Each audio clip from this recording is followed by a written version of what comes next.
নমস্কার। দশরূপে দশভুজার এক নতুন পর্ব নিয়ে আমি পাপিয়া চলে এসেছি তোমাদের সামনে। আমি আজকে তোমাদের মালবেরি সিল্কের ইতিহাস নিয়ে বলবো। দেখো, মালবেরি সিল্ক হচ্ছে অনেক পুরনো সিল্ক।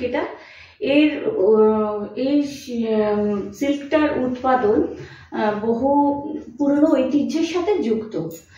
এটা ভারত, চীন এবং জাপানের সাথে সম্পর্কিত। আর এই মালবেরি সিল্ক বা তুত রেশম সিল্ক বলা হয় একে, কারণ এই যে সিল্ক যে তৈরি হয় সেটাতে তুত গাছের পাতা খেয়ে এই রেশম গুটি পোকাগুলি বেঁচে থাকে। একমাত্র তুত গাছের পাতাই খায়, আর তাতে এইটা খেয়ে বেঁচে থাকে এবং তাদের যে লালা থাকে সেই লালা থেকে সূক্ষ্ম এই সিল্ক তৈরি হয়। আচ্ছা, এই মালবেরি সিল্কটা প্রায় চীনে 5000 বছর পূর্বে এর উৎপাদন পদ্ধতিটা শুরু হয়। চীনের এক সাম্রাজ্ঞী লেইজু নাম তার, উনি প্রথম এই মালবেরি সিল্ক উৎপাদনের প্রক্রিয়াটি আবিষ্কার করেন বলে মনে করা হয়। আচ্ছা, পরে চীন থেকে এটি পৃথিবীর নানা দেশে ছড়িয়ে পড়ে এবং ভারতের এটি যে আসে, এটি ভারতেও কিন্তু এর ঐতিহ্য বহু পুরনো। আর ভারতের মধ্যে কর্ণাটকা, অন্ধ্রপ্রদেশ, তামিলনাড়ু এবং পশ্চিমবঙ্গ এই সিল্ক উৎপাদনে বিখ্যাত। তার মধ্যে পশ্চিমবঙ্গ হচ্ছে প্রথম স্থান অধিকার করেছে মালবেরি সিল্ক উৎপাদনে। পশ্চিমবঙ্গে মালদা, মুর্শিদাবাদ এবং বীরভূম হচ্ছে এই সিল্ক উৎপাদনের জন্য বিখ্যাত।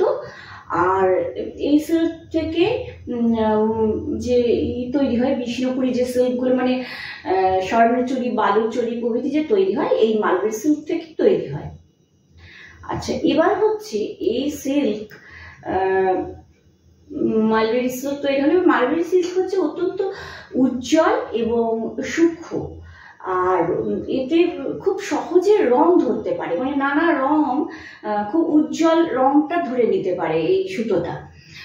এর থেকে যে বস্ত্র তৈরি হয় সেগুলো হয় টেকসই, আরামদায়ক, হালকা এবং উজ্জ্বল। তো বললাম, তো আমাদের দেশে মালবেরি সিল্ক খুব জনপ্রিয় এবং আমাদের দেশ ছাড়াও বর্তমানে পৃথিবীর বিভিন্ন দেশে এই সিল্ক খুব জনপ্রিয়তা লাভ করেছে।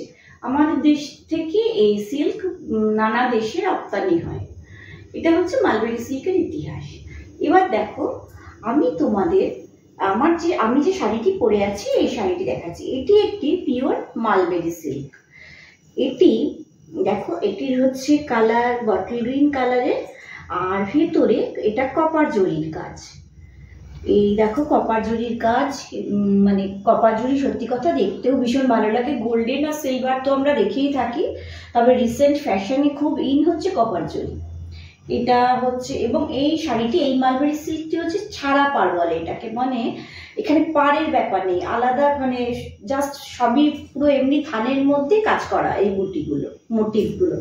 আর এগুলো হ্যান্ডলুম শাড়ি, পুরোপুরি সিল্ক মানযুক্ত।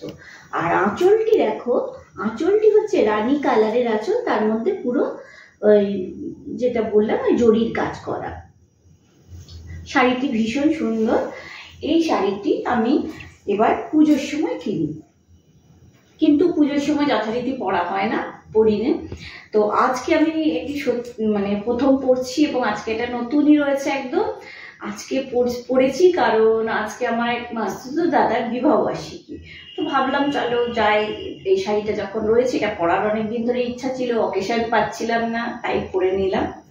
আর কপার যে জরিটা তো আমার এমনিও খুব ভালো লাগে এবং এটা পরার জন্য এটার সাথে পছন্দ করে জুয়েলারিও কিনে নিয়েছি। সেই কারণে সাজটা পুরো আমার মতে কমপ্লিট হয়েছে। তোমরা জানিও সাজটা কেমন হয়েছে। তো এটাই আমার মালবেরি সিল্কের ইতিহাস যা জানালাম। আর যদি তোমাদের শুনে ভালো লাগে ইনফরমেশনগুলো, তাহলে আমার চ্যানেলটাকে একটু সাবস্ক্রাইব করো, শেয়ার করো আর লাইক করো। আজ আসি।